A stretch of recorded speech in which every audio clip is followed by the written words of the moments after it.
আসসালামু আলাইকুম everyone, welcome to Mary's cooking world. আজকে আপনাদের জন্য তৈরি করেছি দারুণ মজার ডিমের হালুয়া বা ডিমের বরফি। এটি খেতে এত মজা যে আমি নিজের প্রশংসায় পঞ্চমুখ। চলুন কিভাবে তৈরি করেছি এত সুন্দর একটি বরফি দেখে নেওয়া যাক।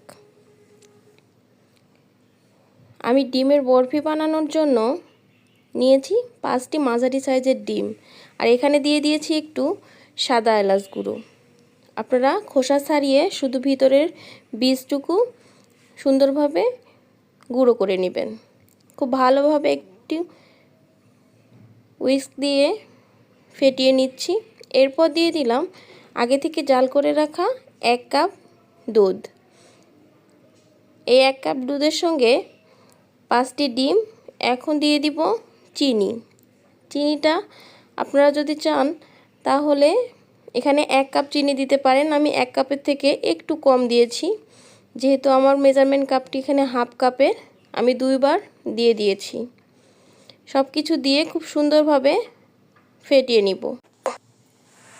চুলায় একটি প্যান বসিয়ে 2 টেবিল চামচ রান্নার তেল এবং 2 টেবিল চামচ ঘি দিয়ে নিয়েছি। এরপর মিশ্রণটি ঢেলে দিয়ে একটু নেড়ে চেড়ে এখানে অ্যাড করে দিব সাদা এলাচ গুঁড়ো। এখানে সাদা এলাচের ফ্লেভারটা অনেক ভালো আসে, এজন্য দেওয়ার চেষ্টা করবেন। দিয়ে খুব ভালোভাবে নাড়তে থাকবেন, কোনোভাবেই নাড়া থামানো যাবে না। দিয়ে দিলাম অরেঞ্জ ফুড কালার। এটা অপশনাল, আপনারা দিতে পারেন না দিতেও পারেন, তবে দিলে খুব সুন্দর একটা কালার আসে। দেখতেই পাচ্ছেন খুব ভালোভাবে নেড়েচেড়ে মিশিয়ে নিচ্ছি। খুব ভালোভাবে মিশিয়ে নিতে হবে। দেখতেই পাচ্ছেন এ পর্যায়ে খুব সুন্দরভাবে দানা দানা হয়ে গিয়েছে। এখনও আমি কিন্তু নাড়া থামিনি। এ পর্যায়ে দিয়ে দিলাম হাফ কাপ গুঁড়ো দুধ। এখানে গুঁড়ো দুধ আরও অ্যাড করব, আমি স্টেপ বাই স্টেপ গুঁড়ো দুধটি অ্যাড করব। দেখতেই পাচ্ছেন খুব সুন্দর সব কিছু টেনে এসেছে। এখন একটু হালকা হালকা ঘি ছেড়ে দিচ্ছে। এ পর্যায়ে শুধু নাড়ার উপরেই থাকতে হবে, কোনোভাবেই নাড়া থামানো যাবে না। এটা আমার তৈরি করতে প্রায় 45 মিনিট সময় লেগেছে। আবারও একটু গুঁড়ো দুধ দিয়ে দিলাম। এই লাস্টের গুঁড়ো দুধটা বাইন্ডিংয়ের কাজ করবে আর খেতেও একটু মাওয়া মাওয়া ভাব হবে। এ পর্যায়ে আপনাদের যদি হাতের কাছে মাওয়া থাকে আপনারা মাওয়াটা দিয়ে নিতে পারেন।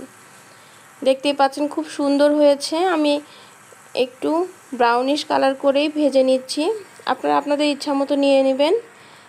এ পর্যায়ে আমি নামিয়ে ফেলব। আমার বরফি বা হালুয়াটা কমপ্লিট। আমি একটা কেক মোল্ড নিয়েছি, আমি এই মোল্ডেই ঢেলে নিব। আমি একটু ঘি স্প্রেড করে নিয়েছি। স্প্রেড করে নেওয়ার পর সুন্দরভাবে এখানে ঢেলে দিলাম। সব কিছু ঢেলে দেওয়ার পর একটু চেপে চেপে বসিয়ে দিতে হবে। আপনারা যাতে বা যেভাবে ভালো হয় ওভাবেই করে নেবেন। আমি স্প্যাচুলা দিয়ে স্প্রেড করে নেওয়ার পর এরপর আমি একটা চামচ দিয়ে খুব ভালোভাবে বসিয়ে নিব। একটু চিপে চিপে দিলে পরবর্তীতে ঝুরা ঝুরা হবে না। একটু রুম টেম্পারেচারে নিয়ে আসার পর আমি কেটে নিয়েছি। আপনারা যদি অনেক শক্ত খেতে চান তাহলে পুরোটা ঘি দিয়ে অথবা বাটার দিয়ে করবেন, তাহলে ঝুরঝুরা ভাবটা হবে না। ফ্রিজে রাখার পর একদমই শক্ত হয়ে যাবে। আমি এখানে গার্নিশিংয়ের জন্য পেস্তা বাদাম দিয়ে দিয়েছি। আপনারা আপনাদের ইচ্ছা মতো বাদাম দিয়ে নিতে পারেন, বাদাম বা কিশমিশ। এই তো আমি একটা খন্তা দিয়ে খুব সুন্দর করে ওঠানোর চেষ্টা করছি। দেখতেই পাচ্ছেন খুব সুন্দর দানাদার হয়েছে, ঠিক আমি যেমন চেয়েছিলাম। আমি একদম শক্ত করিনি। আপনারা যদি শক্ত করতে চান বাটার অথবা ঘি দিয়েই তৈরি করবেন। এতক্ষণ থেকে যারা ধৈর্য ধরে আমার ভিডিওগুলো দেখছেন, প্লিজ একটা লাইক দিয়ে আমাকে উৎসাহ দিবেন, আর ভালো লাগলে অবশ্যই সাবস্ক্রাইব করবেন। আজ এ পর্যন্তই। সবাই ভালো থাকবেন, সুস্থ থাকবেন। আল্লাহ হাফিজ।